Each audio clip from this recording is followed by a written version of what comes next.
10 hanggang 15 sako ng bigas ang niluluto at napapaubos ni Nanay Majoy sa kanilang karinderya sa Barangay Camp 7, Baguio City.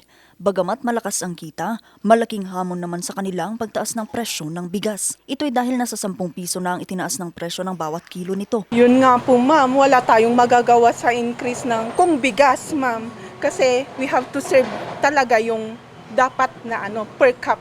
Pero hindi naman po kami nag-i-increase. From the time na nag-increase, kung sakaling ma-increase ng bigas, ganun pa rin yung serving namin ng bigas para happy pa rin si customer natin.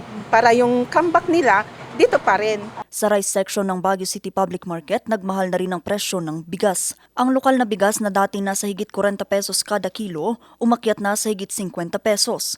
Ang premium rice na imported na dati 50 pesos kada kilo, pumapalo na sa 60 pesos.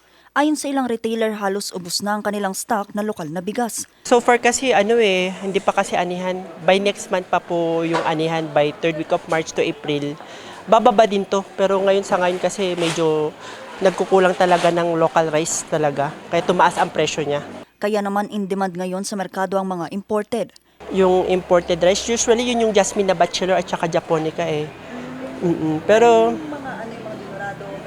yun mga local rice din yun. Pero as so far ngayon, hindi pa kasi anihan, kaya tumaas ang bigas. Pero may posibilidad daw na tataas palalo ang presyo nito habang hindi pa nagsisimula ang panahon ng anihan. Ayon sa Department of Agriculture, normal daw ito lalo na tuwing buwan ng Enero hanggang Pebrero dahil paubos pa lang ang mga stock ng lokal na bigas.